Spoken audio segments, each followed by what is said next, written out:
하나님의 말씀 온라인 예배 드리신 여러분을 주님의 이름으로 환영합니다. 오늘 예배 가운데 주님을 온전히 뵙고 그분을 누리고 그분과 교제하는 시간 됐으면 좋겠습니다. 어느 때나 어느 환경에나 주님을 기쁘게 찬양하는 저와 여러분 되기를 주님의 이름으로 축원합니다.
넘쳐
은혜로우신 하나님, 내 영혼이 주님을 바라봅니다. 다른 것을 바라보는 것이 아니라 오직 주님만을 갈망하며 주님이 주신 말씀을 따라 살기 원하오니 주여, 오늘도 우리에게 말씀하여 주십시오. 나의 삶과 나의 생각을 따르는 것이 아니라 믿음으로 주의 말씀을 붙들고 주의 얼굴을 바라보기 원하오니 주여, 오늘 가운데 임재하여 주셔서 우리 예배를 받아주시고 하나님의 은혜와 사랑을 우리에게 베풀어 주셔서 우리가 내 뜻이 아니라 아버지의 뜻대로 행할 수 있는 삶 살아갈 수 있도록 주님 인도하여 주십시오. 예수님의 이름으로 기도합니다. 아멘. 오늘의 말씀은 베드로전서 2장 9절의 말씀입니다.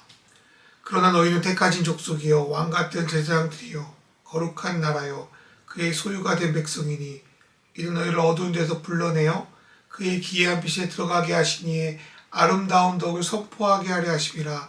아멘. 할렐루야. 맛있는 교회 온라인 예배 들으신 여러분을 주님의 이름으로 환영합니다. 요즘 대한민국의 가장 큰 감시인사는 바로 대통령 선거가 아닐까 싶습니다. 저 아내는 이제 이번 사전투표를 하고 이번 주일을 맞이하게 되었습니다. 사준절이 시작이 되었고 여러 가지 바쁜 일도 많지만 대선에 대한 염려와 이런저런 생각 때문에 기도가 요즘 절로 나오는 시간인 것 같습니다. 민주주의 국가에서 투표는 매우 중요하잖아요. 투표를 통해 뽑힌 사람을 통하여 나라의 방향과 어쩌면 내 개인의 삶도 영향이 있습니다. 그리고 우리 그리스도인들은 죽고 나서 가는 내세의 하나님 나라 그 개념뿐 아니라 이 땅에서 하나님 나라의 통치를 구현하고 살아낼 의무가 있는 사람들입니다. 그렇기 때문에 조금이라도 하나님 나라의 가치관과 목표를 더 가지고 있는 사람에게 투표하는 것이 당연한 일이라고 생각합니다. 그래서 오늘 저는 요한복음에 대한 말씀을 잠깐 미뤄두고 오늘은 왜 우리가 그리스도인으로서 세상의 지도자를 뽑는 투표에 참여해야 하는지 또 어떤 사람들을 선출해야 되는지에 대해서 잠깐 나누고자 합니다. 첫 번째 투표는 하나님이 세우신 권세에 복종하는 겁니다. 우리가 성경을 읽으면서 좀 논란거리가 되는 또 구절 중에 하나가 위에 있는 권세에게 복종하라 라는 말입니다. 이러한 말씀을 가지고 폭력적인 군주든 인권을 탄압했던 또 대통령이든 위에 있는 권세니까 무조건 순종해라 이런 식으로 악용된 역사가 또 우리나라 역사 안에도 있습니다. 또 세상의 권세는 되게 악해 보이고 또 잘못돼 보이는데 왜 이런 권세에게 또 하나님은 또 사도들은 왜 순종하라 왜 그렇게 말씀하셨을까요? 첫 번째로 이 부분은 하나님이 세상을 창조하신 것과 관련이 있습니다. 죄로 인해 세상이 악해졌지만 본래 세상은 하나님의 질서 아래 선하게 창조되었습니다. 그런데 하나님이 창조하신 건 비단 눈에 보이는 생태계뿐 아니라 어떻게 세상을 다스려야 되는지에 대한 질서, 시스템을 창조하셨습니다. 하나님은 아담에게 세상을 맡기시고 아담이 하나님이 만드시고 정하신 질서에 따라 다스릴 수 있는 권세를 위임하셨습니다.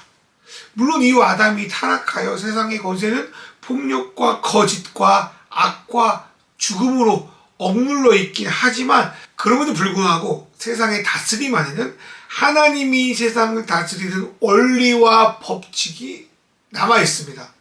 그래서 우리는요, 위에 있는 권세에게 순종하라고 했을 때 권세를 맡긴 그 사람에게 순종하는 것이 아니라 그 사람에게 권세를 맡기신 하나님께 순종하는 것. 그래서 그 권세를 맡긴 사람을 통해 이루어지는 하나님의 선하신 일에 함께 동참하고 따라가는 것을 말합니다. 앞에서 잠깐 말씀드렸지만 어떤 그리스도인들은 권세자가 어떤 악한 일을 했던 간에 하나님이 세우신 권세이기 때문에 무조건 순종해라. 그리고 교회에서 어떤 목사나 당회장이 잘못을 했는데도 하나님이 세우신 사람이니 무조건 복종해라. 그렇게 말하기도 하는데 이것은 결코 성경에 맞지 않습니다. 어떻게 하나님께 복종하지 않고 세상 권력자의 악한 일에는 복종할 수 있냐고요? 그럴 수 없죠.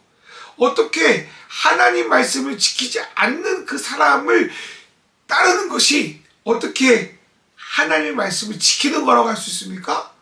절대 그럴 수 없습니다. 두 번째로 우리는 신약에 쓰여진 1세기의 권세와 21세기의 권세의 차이를 좀 구분해야 합니다. 여기서 권세는요, 어떤 개인의 지도자 이런 걸 말하는 것이 아니라 국가의 통치 시스템을 말합니다. 그런데 신약 시대의 권세는 왕이나 귀족들을 통해서 이루어졌습니다. 그러면 오늘날 한국 사회의 권세는 무엇으로 이루어졌습니까? 왕입니까? 귀족입니까? 그렇지 않죠. 누구냐면 민주주의, 국민이 하나님이 세우신 권세입니다. 우리는 이것을 우리가 잘 아는 헌법 제1조 1항 2항을 통하여 살펴볼 수 있죠.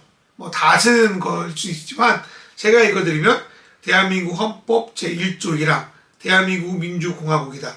대한민국 헌법 제1조 2항 대한민국 주권은 국민에게 있고 모든 권력은 국민에게서 나온다. 그러니까 물론 민주주의가 하나님 나라의 통치에 가장 적합한 시스템이다, 체계다, 그렇게 말할 수 없어요. 그런데 이 시대에 하나님이 허락하신 통치 체제는, 또 권세는 바로 민주주의라는 거예요. 국가 공동체에 속한 국민의 다수의 뜻이 어떤 권력을 만들고, 만약 세운 권력이라도 국민이 준 권력을 악용하게 되면 처벌받는 것이 당연한 것이 민주주의입니다. 물론 다수의 국민의 뜻이 하나님의 뜻이라고 우리가 결코 말할 수 없잖아요. 민주주의 역시 완벽하지 않고 또 민주주의가 하나님의 통치라고 말할 수 없죠. 예수께서 이 땅에 오셔서 이 땅을 새롭게 하고 온전히 다스리기 전까지는 이 땅의 완전한 통치는 일어날 수 없다고 우리는 믿잖아요. 그러나 하나님은 1세기 왕정시대에 세운 권세를 통하여 하나님의 선하신 뜻을 드러내신 것처럼 오늘날 21세기에는 민주주의라는 틀 속에 하나님의 선한 계획을 드러내길 원하십니다. 그리고 우리는 하나님의 선한 계획 안에서 이 땅의 일에 우리가 참여하는 거죠. 하나님이 세우신 권세가 누구에게 있기 때문에? 우리 각자 국민의 선택이 있기 때문입니다. 그래서 첫째 우리가 투표하는 것은 이 땅의 민주주의가 이 시대에 하나님께서 허락하신 권세라고 믿고 순종하는 거죠. 둘째로 하나님께서 이 나라 국민을 통하여 권세자를 뽑을 투표의 권세를 주셨기 때문에 그 권세를 하나님의 뜻에 맞게 사용함으로 하나님께 순종하는 겁니다. 그래서 우리는 하나님의 권세에 순종하는 마음으로 투표에 참여할 수 있습니다. 두 번째로 투표는 하나님의 뜻이 무엇인지 분별하여 해야 합니다. 우리는 하나님의 뜻이 무엇인지 분별하여 정치에서 하나님의 뜻을 조금이나마 이 땅에 나타낼 수 있는 사람을 선출해야 합니다.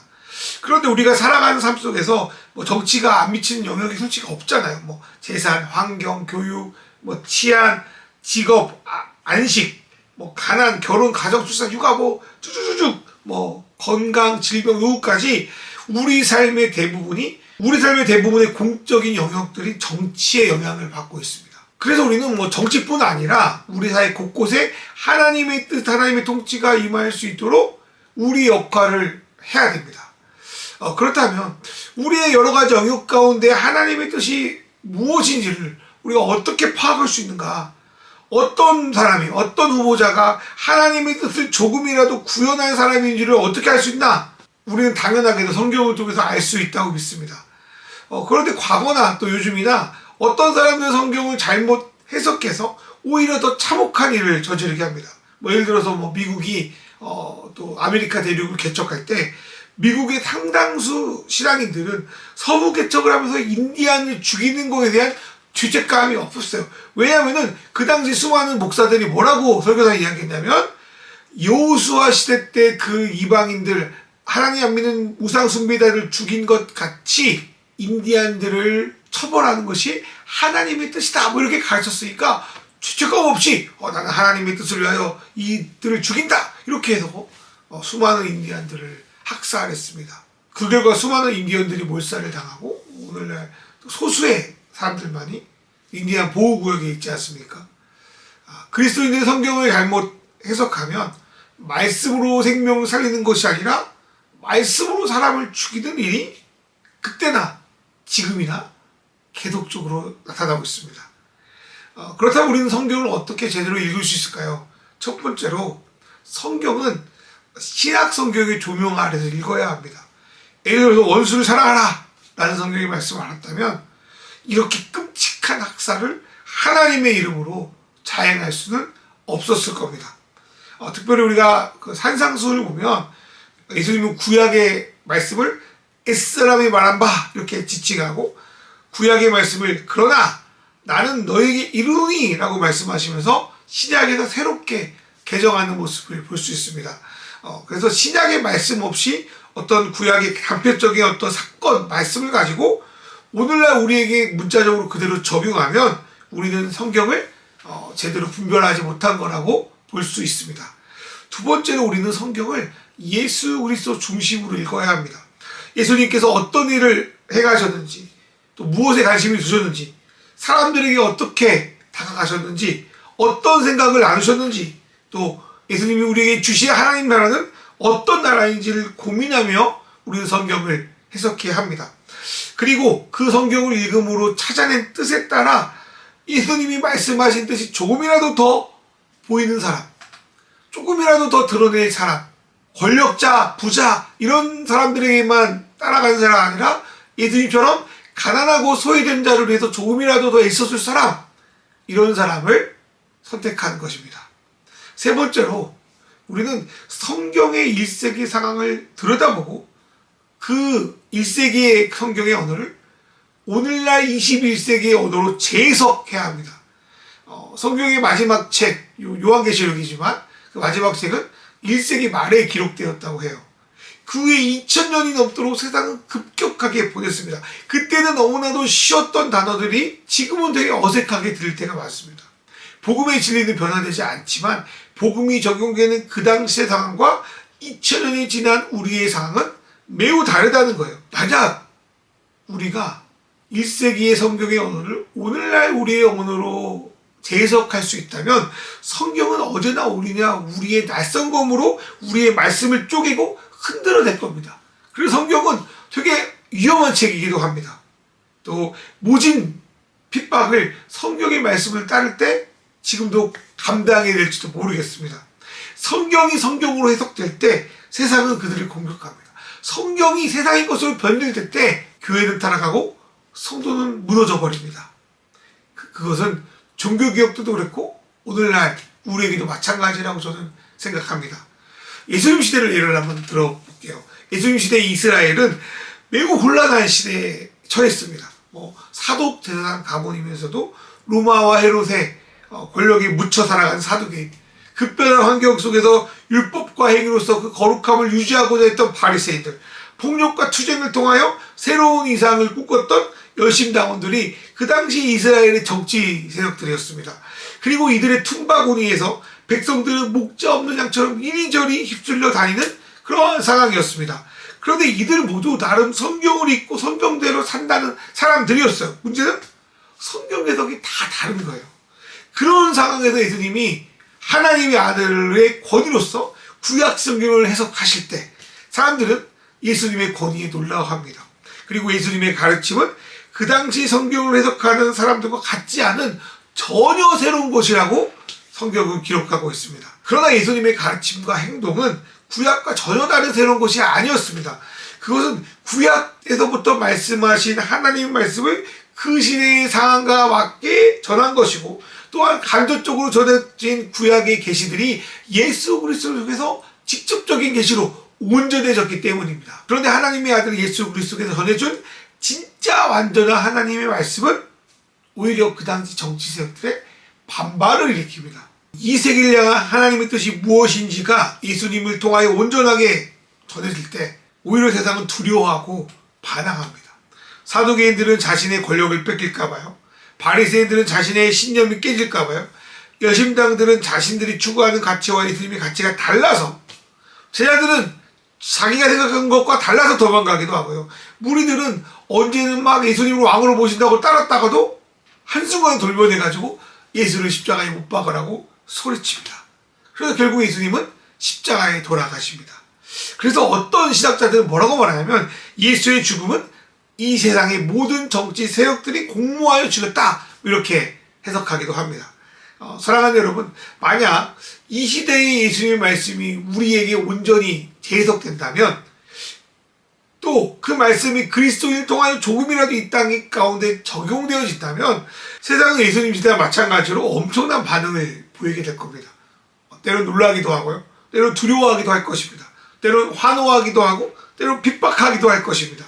그러나 우리가 그럼에도 하나님의 뜻을 따라 행동할 수 있는 가장 큰 이유는 그리스도께서 죽음으로 끝내신 것이 아니라 부활로 세상 권세에 승리하심으로 실제로 하나님 나라가 이 땅에 지금 시작되었고 예수님이 다시 오실 때 완성되었기 때문입니다. 그것이 우리가 이 땅을 살아갈 수 있는 소망이자 이유라고 저는 믿습니다. 우리는 하나님 나라의 시작과 완성의 중간 단계에 살고 있다고 합니다. 하나님 나라는 이미 우리 가운데 왔고 부분적으로 역사하고 있지만 아직 완성되지 않았습니다. 그러나 우리의 삶은 세상의 삶을 추구하는 것이 아니라 하나님의 백성으로서 그 삶에 맞게 살아내야 합니다. 그래서 투표 역시 이 시대를 향한 하나님의 뜻이 무엇인지 고민하고 분별하여 그분의 뜻을 나타내기 위한 도구로 사용돼야 할 줄 저는 믿습니다. 세 번째로 투표는 우리 그리스도인의 삶을 세상에 메시지로 전하는 겁니다. 그리스도의 공적 참여는 세상의 권력을 차지하기 위한 수단이 될 수 없습니다. 어떤 분들은 이번에 대통령 선거를 하는 이유가 자신의 어떤 재산이 깎였기 때문에 부동산이 떨어졌기 때문에 올랐기 때문에 이것 때문에 그렇다고 해요. 이것 때문에 마음이 속상할 수 있지만 그리스도인들이 그런 것들 때문에 누군가를 선출한다는 것은 좀 안타까운 일이 아닐 수 없습니다. 그리스도인의 공적 참여는 하나님의 뜻이 무엇이 세상에 드러내는 메시지가 되어야 합니다. 대표적으로 세례요한이 있잖아요. 세례요한의 별명은 외치는 자의 소리였습니다.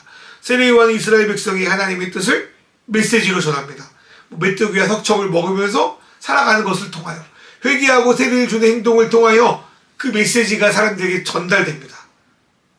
그러나 그 소리는 세상 권력이 위협이 되고 결국 헤롯의 손에 죽임을 당합니다. 그러나 이 소리는 예수님의 오심을 준비하는 소리가 되었고 그 소리는 아직도 성경을 통하여 우리 삶에 영향력을 발휘하고 있습니다. 또한 예수님을 살펴볼까요? 예수님의 별명 중 하나가 뭐냐면 말씀이었습니다. 예수님이 이 땅에 오셔서요, 구원이 무엇인지, 하나님 나라의 백성이 무엇인지, 어떻게 살아야 하는지를 메시지로 전하셨습니다. 그래서 세상은 세례요한처럼 예수를 죽임으로 그 메시지가 이 세상에 더 이상 들리지 않도록 했습니다. 그러나 예수의 말씀을 죽음으로 끝나지 않고 결국 부활로서 다시 살아나셨습니다.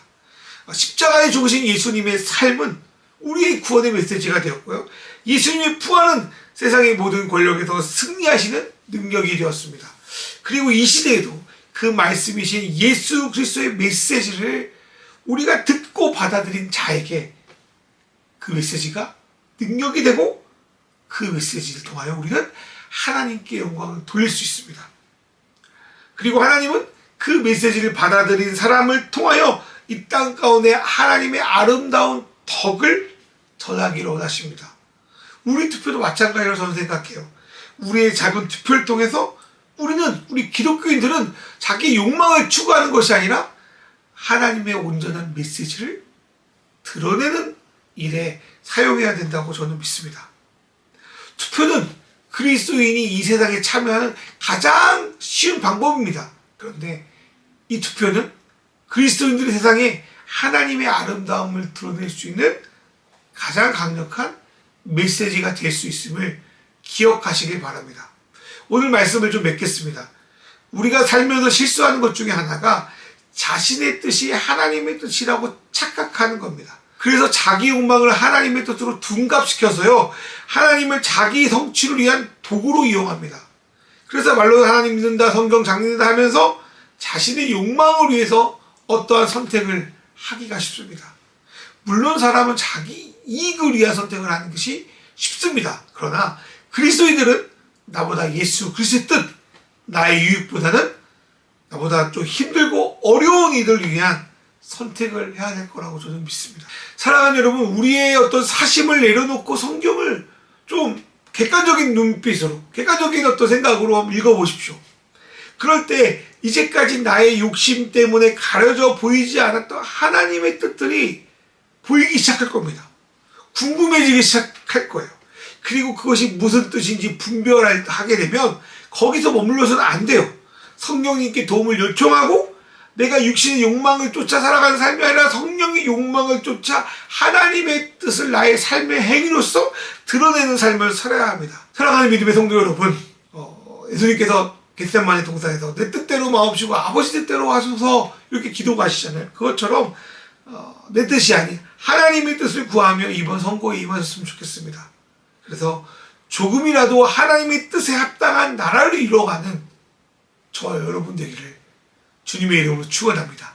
이 시간 기도하겠습니다. 21세기 대한민국에 하나님이 허락하신 방식인 선거에 참여함으로 그분의 뜻에 순복하는 그리스도인이 되게 하소서. 성경을 통해 내 욕망이 아닌 아버지 하나님의 뜻을 분별하여 하나님의 뜻에 조금이라도 더 나은 지도자를 선택하게 하소서. 선거뿐 아니라 우리 주변에 벌어진 일 속에서 주님의 메시지를 전하는 삶을 살게 하시며 이 세상을 통치하시는 분은 하나님인 것을 인정하며 선거 결과에 자만하거나 실망하지 않게 인도하소서. 이 시간 같이 통성으로 기도하겠습니다. 하나님 아버지,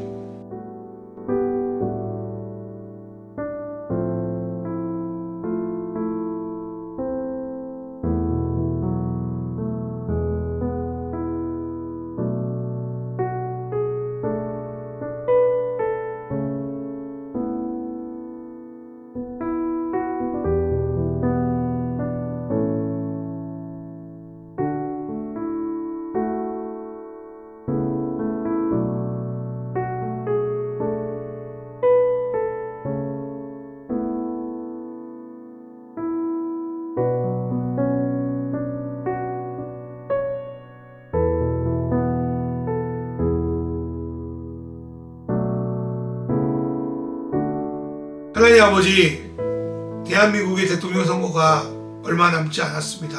참으로 높게 보인 대통령이지만 하나님께서 대한민국을 통치하라고 위임받은 권세인 줄 믿습니다. 우리가 투표하지만 우리의 욕망을 추구하는 것이 아니라 하나님의 뜻에 합한 그 선거를 할 수 있도록 주님께서 인도하여 주시옵소서. 하나님 아버지, 말씀을 묵상하며 하나님이 이 세상을 다스리는 온전한 뜻이 무엇인지 알게 하시고 우리가 말로만 끝나는 것이 아니라 우리의 삶의 영역에서 조금이라도 하나님의 뜻에 합당한 삶을 살아갈 수 있도록 인도하여 주시고 이번 3월 9일날 하는 대통령 선거가 그러한 마음을 담아 그리스도인들이 할 수 있는, 그래서 이 나라가 좀 더 하나님의 뜻에 부합하고 이 땅의 백성들이 좀 더 소외받지 않고 하나님의 사랑 안에 거할 수 있는 그러한 일을 행할 수 있는 그런 자가 주여 4년 또 5년 정도 이 땅을 다스리는 국가 지도자가 될 수 있도록 주님 인도하여 주시옵소서. 어려운 환경 가운데도 귀한 예물을 드립니다. 이 예물 주님께서 받아주시고 하늘의 복이 충만할 수 있도록 이 땅 가운데 주님의 말씀을 알고 주님의 말을 행하는 복된 삶을 살아갈 수 있도록 주님 인도하여 주시옵소서. 이 모든 말씀으로 주 예수 그리스도의 이름으로 기도드리옵나이다.